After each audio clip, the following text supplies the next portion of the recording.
Hello, friends and foes. I am Lee of the Reverie, and welcome to my comic review and analysis series.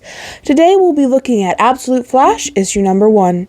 The text has been edited to prevent copyright problems, and all art is owned by DC Comics. Go out and support your local comic book shops. Issue number 1 of Absolute Flash, In Two Worlds Part 1, was written by Jeff Lemire with art by Travis Moore. This issue is the first part of a two-parter that sets up Flash's origins in the Absolute Universe. It lays the foundations for what is to come and sets up Wally as someone who was in the wrong place at the wrong time when he received his powers, and Barry as a shady scientist killed by his own work. It then jumps ahead and we get to see the Rogues as government agents instead of outright criminals. It's an interesting take on their story, and I'm excited to see where it goes. Wally West is my favorite Flash. I was introduced to the character in Justice League and Justice League Unlimited. His relationship with the other Founding Seven were one of my favorite parts of the show, and my absolute favorite episode is Flash in Substance. I highly recommend you watch it. This episode, as well as Task Force X, also started my love for the Rogues. Despite my immense love for the character, Absolute Flash is the first Flash comic book I ever bought.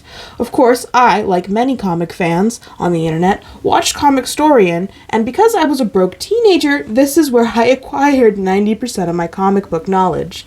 All this to say is, while I do have a firm grasp on the character and history, I'm going into this with fresh eyes and excitement. And unfortunately for Wally West fans, he has been severely mishandled by DC Comics in recent years. But him becoming the main Flash in the Absolute Universe is a step in the right direction. Not to be forgotten, here we are introduced to Barry Allen. Barry Allen is of course the second Flash and the most well-known one. He was introduced in 1956 and was the primary Flash until 1985 with Crisis on Infinite Earths. After his death in that storyline, Wally West became the main Flash, but in 2008, after a universe reboot, Barry Allen was brought back and Wally West was taken out of canon. He was eventually brought back, but it was a long road for him to take up his mantle once again. Now, this seems to be a more morally dubious Barry Allen than we're used to seeing. Barry Allen and the Flash in general tend to be the moral backbone of the DC universe.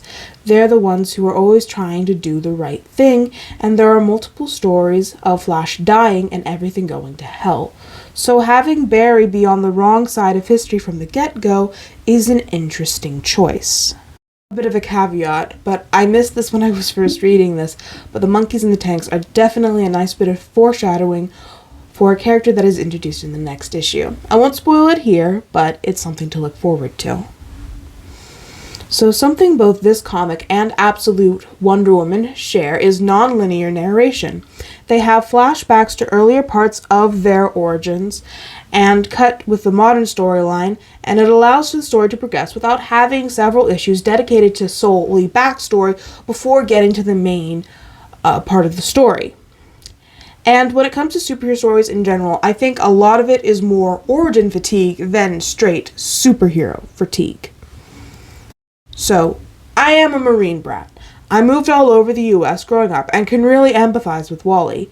It's really hard making friends when you're never allowed to put down roots. There's always this little voice in the back of your head going, well, what's the point if you're gonna move next year anyway? It's difficult to keep up friendships over miles when you don't see each other regularly, especially as kids. It creates a real sense of isolation that most people just don't get. It's really nice to see that sort of experience reflected in a medium that I love and consume so regularly. So, Barry telling Wally to run here is obviously a very common motif in the Flash in general. You can read any number of Flash storylines and watch any various media with Flash in them, and 90% of the time, you will find someone telling them to run. Okay, so here at the end, we got a nice little cameo from Mirror Master. This issue in general does a really good job of setting up the future villains and allies, which is important for first issue, and I am just super excited to see where it all goes. Okay, let's talk about the art. Travis Moores is the primary artist, and this is a very contemporary art style, but I really appreciate his use of color throughout this issue.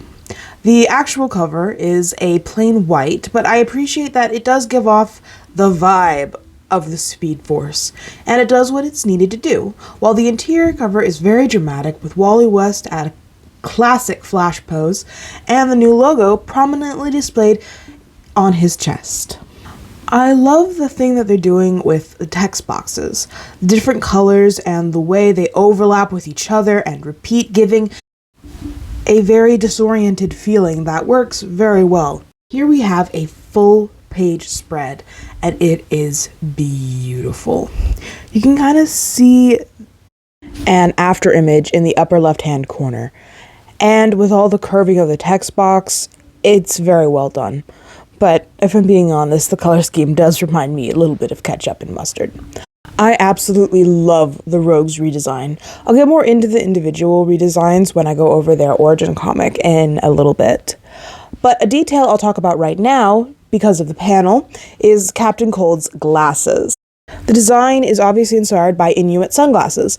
They were designed so that the thin slit would limit the amount of light hitting the eye. If you've ever been outside on a sunny day after it snowed, you know it's very, very bright. But with the small slit, it focuses your eyes to essentially pick a point on the horizon and focus on it. The design also allows for a wide field of vision when you're looking down, so that you can see where you're stepping and you see your feet.